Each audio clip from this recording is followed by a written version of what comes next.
Face the mirrors to the wall, the deadly protocol of a town hunted by reflections. There are places on this earth that lie just beyond the edges of our maps, nestled in the shadows of mountains and shrouded by the silence of ancient forests. These are the places where the line between folklore and fact becomes blurred, where communities live by rules that defy modern logic. They are pockets of the world that operate on a different frequency, governed by a knowledge that is old, profound, and often terrifying. For years, this channel, The Wilderness Protocol, has been your guide into these forgotten corners. We've investigated strange disappearances in national parks, documented unexplainable sounds from the deep woods, and analyzed phenomena that science has yet to explain. But today's today's protocol is different. It's not about a creature or a single event. It's about an entire town. A town that, on the surface, looks like a postcard from a simpler time. But beneath that serene facade lies a chilling pact, a collective fear that dictates the rhythm of every single day. Welcome to the Wilderness Protocol. Today, we travel to a town on the edge of the Silent Peaks National Park. A town with a very strange, very strict rule. After dark, all mirrors must face the wall. My journey to Haven Ridge began with an email. It was anonymous, sent from a Proton Mail account, and consisted of only 2 sentences. The first read, "You look for the truth in the wilderness. Sometimes the wilderness looks back." The second was a set of coordinates, pointing to a small, unincorporated town in the Pacific Northwest, deep in the Cascade Mountain Range. The town was called Haven Ridge. Ordinarily, I might dismiss such a cryptic message. We received dozens of tips a week. But there was an attachment. A single, low-resolution photo. It depicted the inside of a simple, rustic cabin. A deer's head was mounted on the wall, a wooden table and chairs sat in the center. But on the wall opposite the camera, there was a large, ornate mirror, and it was turned around, its blank, wooden back facing the room. There was nothing else. No explanation. Just that silent, turned mirror. It was an image that felt wrong. It spoke of a deliberate act, a ritual. 2 weeks later, I was driving a rental SUV down a winding mountain pass. The air grew cooler, smelling of pine and damp earth. The cell service had vanished an hour ago. Civilization felt like a distant memory. The Silent Peaks National Park surrounded me, a vast, imposing expanse of nature that felt both majestic and deeply intimidating. The trees were so dense they seemed to suck the sound from the air. And then, I saw it. A simple wooden sign, weathered by the elements. "Welcome to Haven Ridge. Population, 312. Mind the quiet." Haven Ridge was exactly as you might picture it. A single main street lined with buildings that looked like they hadn't changed in a century. A general store, a small diner, a sheriff's office, and a scattering of houses nestled amongst the towering pines. It was quaint, beautiful, the kind of place people moved to escape the noise of the modern world. But as I parked my car and stepped out, the silence was what struck me most. It wasn't peaceful.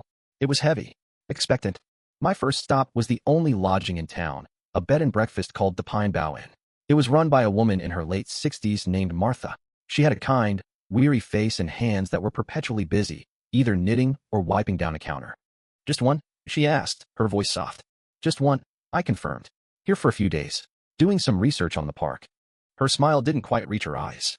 "The park is a fine place to research, as long as you're back in town before dusk."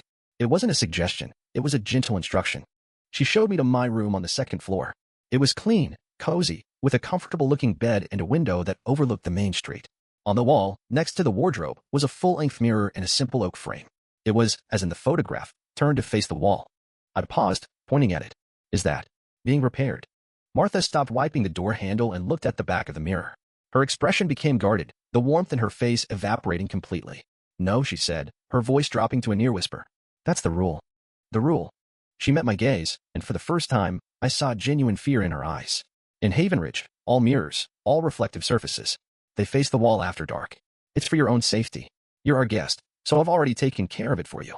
But if you have any others, a travel mirror, a compact, put them away. Face down in a drawer is best. Do you understand?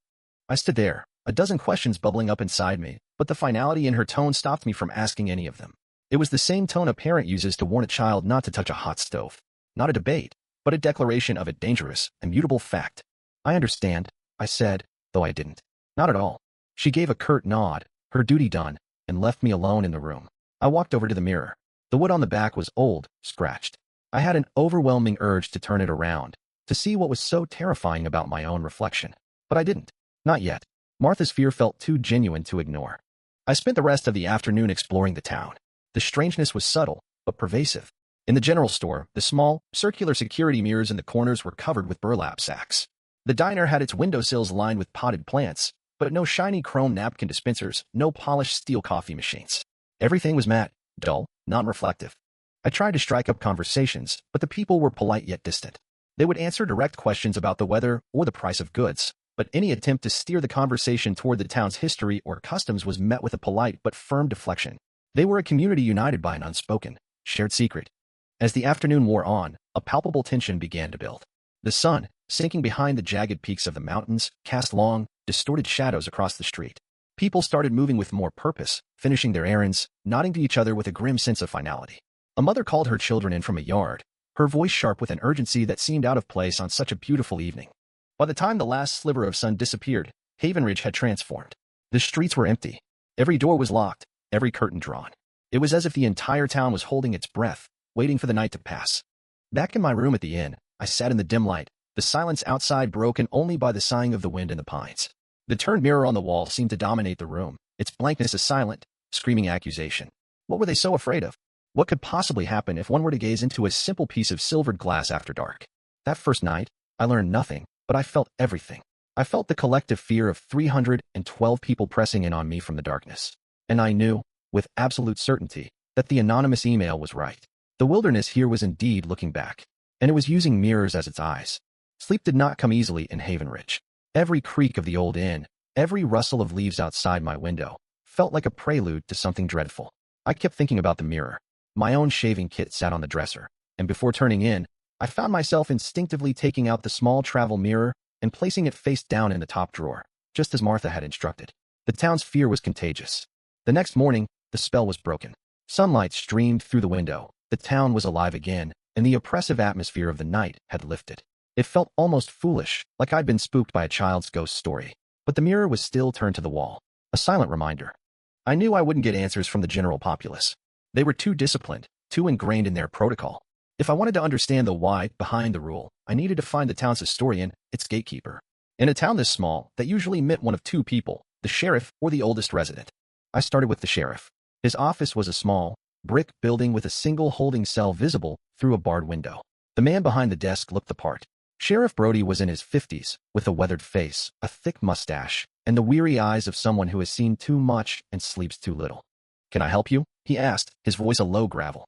"I hope so," I said, introducing myself and my work with the Wilderness Protocol. "I'm interested in the local history, the unique traditions of this area."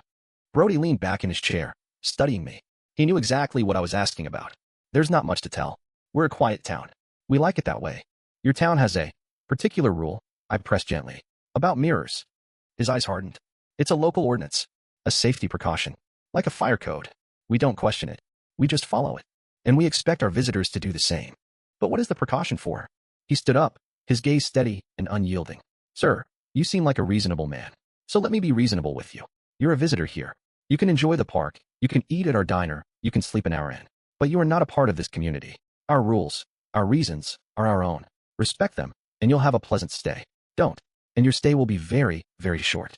Is that clear?" The threat was veiled, but unmistakable. He wasn't going to throw me in jail. He was going to escort me out of town. The message was clear. Stop digging. This, of course, only fueled my determination. If the law wouldn't talk, I had to find the lore. My inquiries at the general store for the town's oldest resident led me to a name, Elias Vance, a retired park ranger who lived in a small cabin on the very edge of town, where the manicured lawns gave way to the untamed forest of the silent peaks. Finding Elias's cabin was a journey in itself. It was set back from a dirt track, half hidden by ancient fir trees. Smoke curled from its stone chimney. As I approached, an old man sitting on the porch looked up from a block of wood he was carving. He had a magnificent, wild-looking white beard and eyes the color of a pale winter sky. He watched me approach without a word, his carving knife still in his hand. "Elias Vance?" I asked. He gave a slow nod. "Depends who's a skin dot." I gave him the same introduction I gave the sheriff. I told him about my work, my interest in folklore, and the mysteries of the wilderness. He listened patiently, his expression unreadable. When I was finished, he gestured with his knife to a worn wooden chair opposite him. "Sit," he said. "You're not the first to come here with questions. Most leave without answers. They ain't ready for him. Are you going to tell me to leave, too?" He set down his carving and looked out towards the vast, dark woods of the park. "The sheriff, he protects the rule. I protect the reason. Brody thinks that if nobody knows why, the rule is easier to follow. Just a strange quirk. He's wrong. You can't respect a danger you don't understand. And what we have here, it demands respect." He finally turned his piercing gaze on me. "You want to know why we turn our mirrors to the wall? You really want to know what comes out of them in the dark?" His phrasing sent a chill down my spine. What comes out of them? Elias leaned forward, his voice dropping to a conspiratorial whisper. It ain't a what. It's not a monster with claws and teeth. It's worse. It's a who. It's you. Or a version of you. And so, for the next 2 hours, as the sun began its slow descent once more, Elias Vance told me the story of Havenridge. A story that began over a century ago. The town, he explained, was founded by prospectors drawn by a unique geological anomaly. The mountains were rich with silver, but also with vast, deep veins of obsidian and crystalline quartz. The founding families, the Hales, the Wainwrights, the Devises, built their lives here, mining the rock. The first strange occurrence was documented in the winter of 1888. A young girl, Elspeth Hale, was staring into a new mirror her father had bought her from a traveling merchant. It was late. Her mother told her to go to bed, but the girl was mesmerized by her own reflection. The next morning, Elspeth was gone, vanished from her room, which was locked from the inside. The only thing out of place was the mirror. Her parents swore that the reflection in it was not their daughter. It looked like her, it smiled like her, but its eyes were, in their words, like chips of black glass. More incidents followed, always at night, always involving a reflective surface. A man shaving with a straight razor by candlelight looked away for a second, and when he looked back, the man in the mirror was holding the razor to his own throat. A woman brushing her hair saw the reflection behind her, in the darkened room, begin to shift and change, the furniture rearranging itself. The townsfolk started to understand. It wasn't the mirrors themselves that were haunted. The mirrors were just doorways, windows. The unique geology of the area, the massive deposits of reflective minerals deep in the earth, acted like a giant psychic antenna. And something, an entity from somewhere else, was using them to peer through. Elias called it the glimmer. It's a mimic, he said, his voice raspy. That's the best word I have for it. At first, it just watches. It learns. It studies you through your reflection. The way you smile, the way you talk, the way you think. It's an intelligence, you see. A parasitic, patient intelligence. He picked up his carving again, his hands moving with practiced ease. The glimmer learns from what it sees. It starts small. In the reflection, a book on your shelf is a different color. A scar on your cheek is on the wrong side. You might dismiss it, think it's a trick of the light. But it's learning your world. Learning you. And then what happens? I asked, my voice barely audible. Then it gets bolder, Elias said grimly. It starts to improvise. Your reflection will smile when you are not smiling. It will weep when you are laughing. It is testing its control. It's building its own version of you inside the glass. And once that version is perfect, once it knows every nuance, every memory, every secret desire in your heart, it tries to swap. I felt a cold dread creep up my neck. Swap. Swap, he repeated. It pushes you out, and it comes through. You, your consciousness, your soul, whatever you want to call it, you get trapped behind the glass. In its world. And the copy gets to walk around in yours. A perfect imitation. Almost. Almost. Elias looked me dead in the eye. There's always something wrong. Something missing. The copies, they don't have a soul. They can mimic emotion, but they can't feel it. They are brilliant actors playing a part. But if you look close enough, you can see the emptiness behind the eyes. They are just an echo. A reflection given form. He told me of the Great Turning in 1902, when the founding families, after losing half a dozen of their own to the glimmer, made a pact. They gathered every mirror, every polished silver plate, every pane of glass that could cast a clear reflection, and they either smashed them or agreed to turn them to the wall from dusk till dawn. It became the town's first and most sacred law, a protocol for survival. The glimmer can only see through a reflection, Elias concluded, as the sky outside began to blush with the colors of sunset. No reflection, no window. It's blind. The rule keeps us safe. It keeps the barrier between their world and ours intact. He fell silent, and we both sat there, listening to the familiar, evening quiet descend upon the town. The story was insane. It was the stuff of nightmares and campfire tales. But looking at the conviction in this old man's eyes, and remembering the palpable fear in Martha's, I believed every single word. Has anyone broken the rule? Recently? I asked. Elias's face darkened. People get arrogant. They forget. Or we get newcomers. People from the city, looking for a quiet life. They think it's just some quaint, backwoods superstition. He sighed, a heavy, sorrowful sound. There's a new couple. The Hamiltons. Mark and Sarah. Bought the old Wainwright place a month ago. They've been told the rule. They laugh about it. They have a big, beautiful antique mirror in their hallway. They refuse to turn it. My blood ran cold. Sheriff Brody. He doesn't force them. Brody can't break down their door. He can warn them. He can find them. But he can't make them believe, Elias said, looking towards the path that led back to town. All we can do is wait. And pray they learn before it's too late. As I walked back to the Pine Bough Inn, the shadows were no longer just shadows. They were voids, patches of blindness in a world that was being watched. The setting sun felt like a closing eye, leaving us vulnerable. And I thought of the Hamiltons in their house with their beautiful, uncovered mirror, completely unaware that a soulless, ancient intelligence was, at that very moment, looking through it, studying them, learning them, and waiting for the perfect moment to step out and take their place. That night, the knowledge Elias had given me poisoned the silence. It was no longer a mystery, it was a siege. I lay in bed, staring at the featureless back of the mirror in my room, imagining the entity on the other side, its non-existent eyes searching for a crack, a sliver of reflection, a window into my world. I checked the drawer where my own small mirror lay face down. I even went into the bathroom and draped a towel over the chrome faucet, my mind now seeing a potential gateway in every gleaming surface. I was beginning to think like a resident of Havenridge. The next day, I felt compelled to see them for myself. The couple Elias had mentioned, Mark and Sarah Hamilton. Their house, the old Wainwright place, was easy to find. It was one of the larger, more historic homes on the west end of town, with a freshly painted white picket fence that stood in stark contrast to the weathered wood of its neighbors. I saw them in their front yard, planting flowers. They looked like the embodiment of urban escapees. In their early 30s, dressed in expensive outdoor gear, laughing as they worked. They radiated a kind of cheerful, modern confidence that felt entirely alien in the grim context of Havenridge. I approached the fence, offering a friendly wave. "Morning," I said. "Just admiring your work. The place looks great." Mark stood up, wiping dirt from his hands onto his jeans. He had a wide, easy smile. "Thanks. We're trying to bring a little life back to it." He introduced himself and his wife, Sarah. I told them my name, and that I was a writer, visiting for a few days. They were open, friendly, and eager to talk to a new face. "It's a beautiful town," I said, choosing my words carefully. "But it takes some getting used to. The local customs." Sarah laughed, a bright, clear sound. "You mean the mirror thing?" she said, rolling her eyes playfully. "It's completely bonkers, right? We had the sheriff and half the town over here on our first week, telling us these wild ghost stories. It's like something out of a Stephen King novel. We think it's some kind of prank they play on newcomers," Mark added, grinning. "A hazing ritual. We're not falling for it. We love that old mirror in the hallway. It came with the house. It's a gorgeous antique. No way are we turning it to face the wall."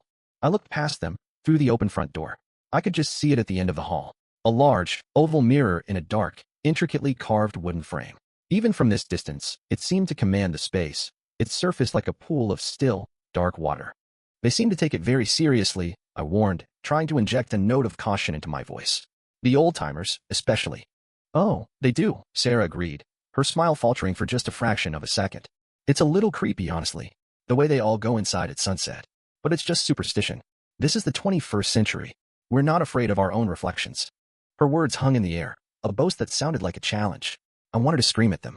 I wanted to grab them by the shoulders and tell them Elias's story, tell them about Elspeth Hale, tell them that their modern, rational world had no jurisdiction here. But how could I? I was an outsider, a stranger. To them, I would sound just as crazy as the rest of the town. I left them to their gardening, a pit of dread in my stomach. They were a control group in an experiment they didn't know they were a part of. And I, along with the entire town of Havenridge, was now a helpless observer. That evening, the tension in the town was thicker than I had ever felt it. As I ate a silent dinner at the diner, I could hear people whispering. The Hamiltons. The mirror. They knew. Everyone knew the rule was being broken. It felt like the night before a storm. From my window at the inn, I could see the Hamiltons' house. It was one of the few with its curtains still open, lights spilling from the windows. A beacon of defiance in a sea of fearful darkness. I watched until I saw Mark and Sarah move past the windows, their silhouettes disappearing into the back of the house. The light in the hallway, where the mirror stood, remained on. That night, I did not even try to sleep. I sat in a chair, facing my turned mirror, and I listened. The wind was still, the world outside was utterly silent. It was around 2 a.m. when a sound broke the stillness. It was a scream. A single, sharp, female scream of pure terror, cut off abruptly. It came from the direction of the Hamiltons' house. I jumped to my feet, my heart pounding. For a moment, there was silence again. Then, another sound. The shattering of glass. It wasn't the sound of a window breaking. It was a deeper, heavier, more resonant crash. The sound of a large, thick mirror being smashed. Lights started flicking on in the houses around me. I saw Sheriff Brody's patrol car, which had been parked silently at the end of the street, speed towards the Hamiltons' house, its lights flashing but its siren ominously off. They didn't use sirens in Havenridge at night. They didn't want to make any unnecessary noise. I wanted to run out there, to see what had happened, but a primal fear, the same fear that governed this town, kept me rooted to the spot. I knew what had happened. The experiment was over. The next morning, the town was a hive of hushed, grim activity. An ambulance, the first modern vehicle I'd seen besides my own, was parked outside the Hamiltons' house. I walked down the street, my feet feeling like lead. Elias was already there, standing by the picket fence, his face a mask of profound sadness. Sheriff Brody was talking to 2 paramedics on the porch. What happened? I asked Elias, though I already knew. The old man shook his head slowly. They broke the rule, and the rule broke them. He told me what Brody had pieced together. Sarah had woken up in the middle of the night. She'd gone to get a glass of water. To get to the kitchen, she had to walk down the hallway, past the antique mirror. Mark woke up to the sound of her scream. He ran into the hall to find her standing stock still, staring into the mirror, her face pale with horror. Mark told the sheriff that when he looked at the mirror, he saw Sarah's reflection, but it wasn't her. The reflection was smiling, a wide, predatory grin, while the real Sarah was screaming. Then, he said, the reflection reached out. Not out of the mirror, but within the mirror. It grabbed the reflection of Sarah's arm, and the real Sarah cried out in pain, as if she'd been grabbed by an invisible hand. In a panic, Mark did the only thing he could think of. He grabbed a heavy iron poker from the fireplace and smashed the mirror to pieces. The paramedics brought someone out on a stretcher. It was Sarah. She was alive, but she was staring blankly at the sky, her eyes wide and vacant. She was wrapped in a blanket for shock, but she wasn't shivering or crying. She was just empty, catatonic. What about Mark? I asked. He's inside, Elias said, his voice low, talking to Brody. He's all right, physically. Just then, Mark Hamilton stepped out onto the porch with the sheriff. He looked exhausted, his face pale, but as he scanned the small crowd of onlookers, his eyes met mine. He gave a small, almost imperceptible nod. He seemed composed, too composed. And then I saw it. A tiny detail that made my blood freeze in my veins. Yesterday, when I had met him, Mark had a small, crescent-shaped scar above his left eyebrow. I'd noticed it because I have a similar one myself. Today, as he stood on the porch in the morning light, the scar was gone. My mind reeled. Elias's words came back to me. It pushes you out, and it comes through a perfect imitation. Almost. They hadn't managed a full swap. Mark had shattered the glass, interrupting the process. But something had happened in that hallway. A struggle across dimensions. Sarah's mind, her soul, had been pulled into the glass, leaving an empty vessel behind. And Mark, maybe he had fought it off. Maybe he had won. Or maybe, just maybe, in the split second before the glass broke, the glimmer had managed to make a single, tiny edit. A correction. A small imperfection erased to create a more perfect copy. I looked at the man on the porch who called himself Mark Hamilton, who wore his face and his clothes. And I knew, with a certainty that chilled me to my bone, that it wasn't him. The real Mark Hamilton, the one with the scar, was gone. And the thing that had been looking through his mirror all month was now looking through his eyes. In the days that followed the incident at the Hamilton house, a funereal quiet settled over Havenridge. It was a different kind of quiet than before. The tense, expectant silence was gone, replaced by the grim, exhausted silence of a battle's aftermath. Sarah Hamilton was transferred to a psychiatric facility in a city 2 hours away. The official report would likely mention a psychotic break, a shared delusion. The town knew better. They knew she was a casualty, her mind lost in the shattered fragments of a haunted mirror. The broken mirror itself was treated like hazardous waste. Sheriff Brody and Elias supervised two men who, wearing thick gloves, carefully collected every last shard of glass from the hallway. They placed the pieces in a heavy-duty canvas bag, which was then sealed inside a lead-lined box.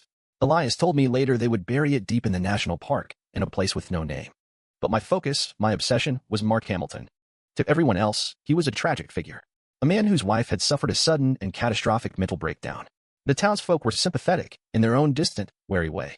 They left casseroles on his porch. They nodded at him in the street. But they didn't get too close. They watched him. And so did I. I saw him at the general store, buying groceries. He moved with his own body's familiar grace. He spoke with his own voice.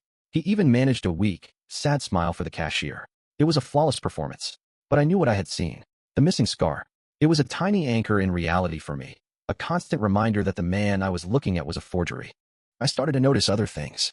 Small inconsistencies that would be invisible to anyone who hadn't known him before.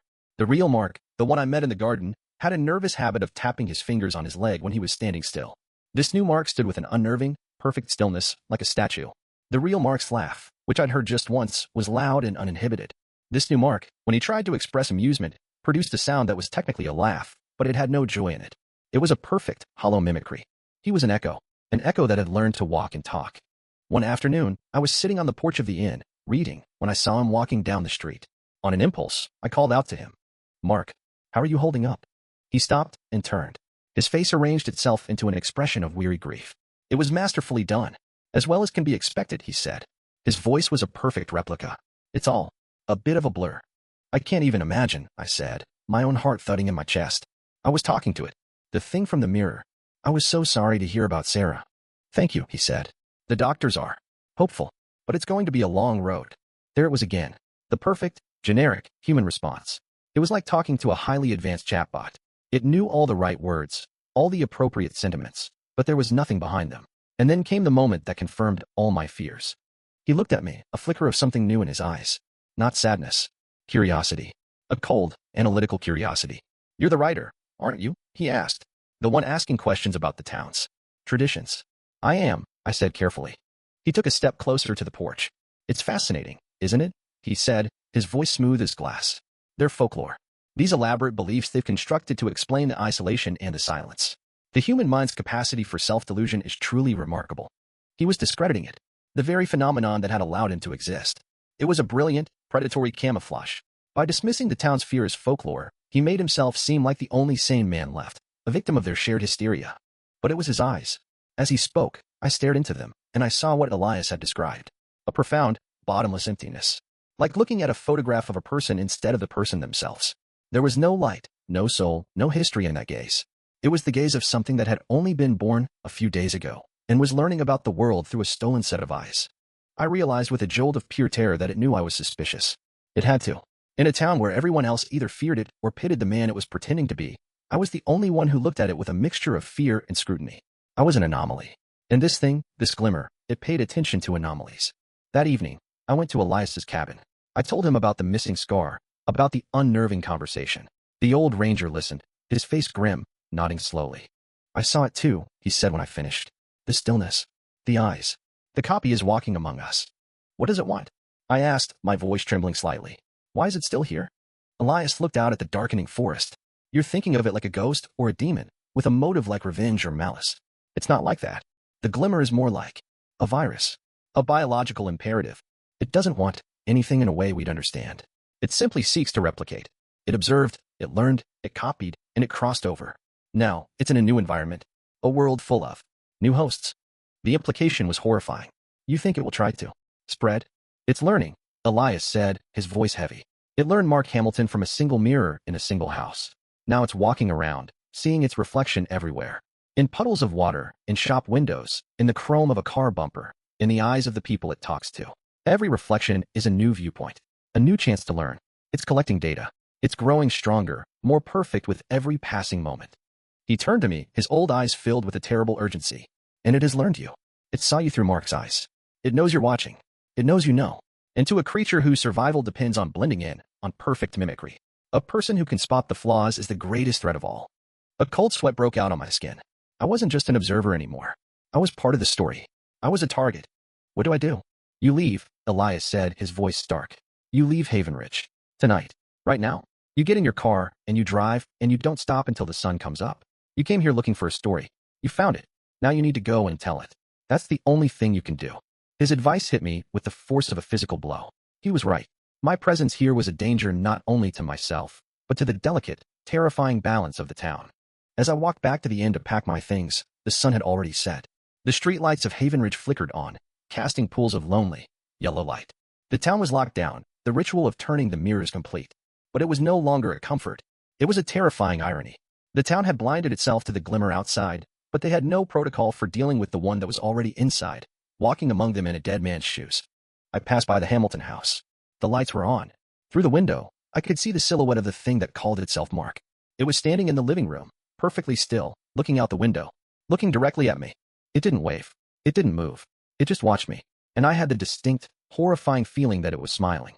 My departure from Haven Ridge was a frantic, paranoid flight. I threw my belongings into my bag with shaking hands, my mind racing. Every shadow in my room seemed to shift and writhe. I didn't dare look at the towel-draped faucet in the bathroom. The turned mirror on the wall felt like a sentinel, its blank face a final, silent warning. I paid Martha in cash, leaving the money on the front desk of the deserted inn. I wrote a simple note. "Thank you for your hospitality. I understand the rule now." I hoped she would understand. The engine of my SUV turning over sounded like a gunshot in the dead silent town. As I pulled out onto the main street, my headlights cut a swath through the oppressive darkness. The houses were all dark, blind boxes, fortresses against the night. But the protection was an illusion now. The monster was already inside the walls. My gaze was drawn, against my will, to the Hamilton house as I drove past. The silhouette was gone from the window. For a terrifying second, I imagined it running through the house, about to burst out the front door and chase me down the street. But nothing happened. The house remained still, a monument to a quiet, domestic tragedy. The drive up the mountain pass away from Haven Ridge was the most terrifying drive of my life. The winding road was pitch black, the dense forest on either side pressing in. seeming to swallow the beams of my headlights.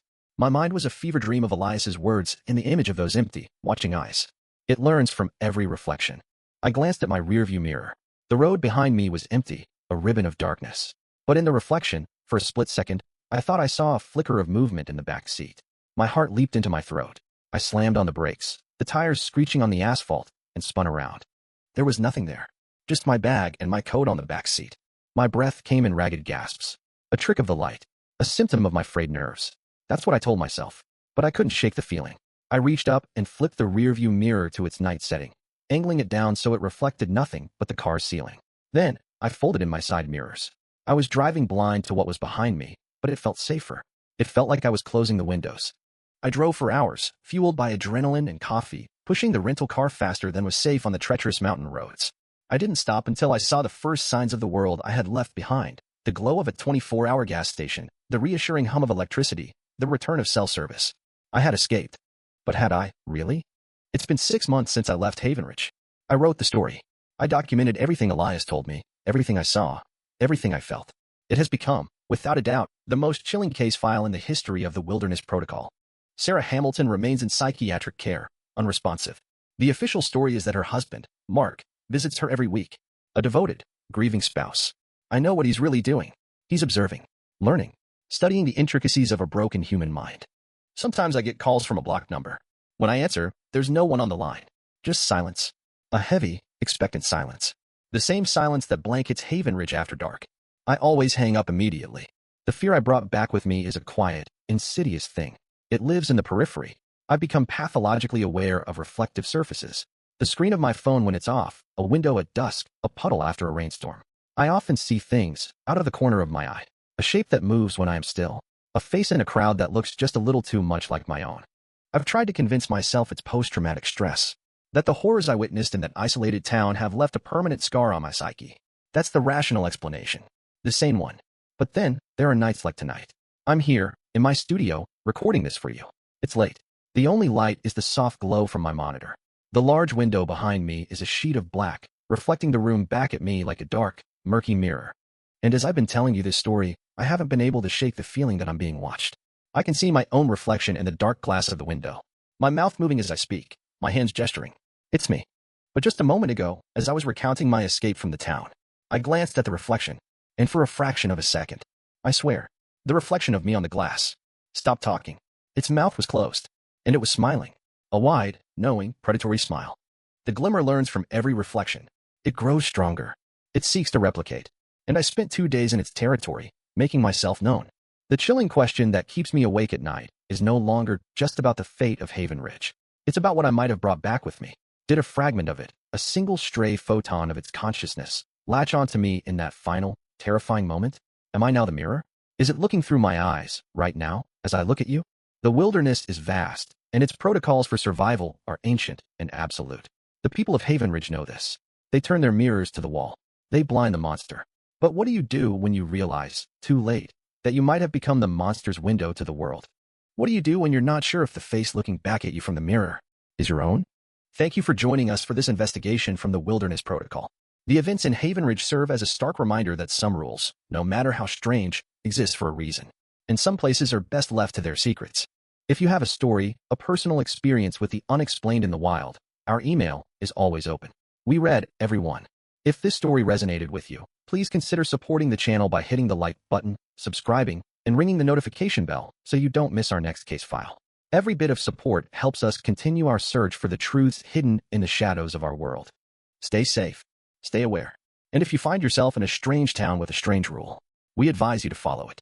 Until next time.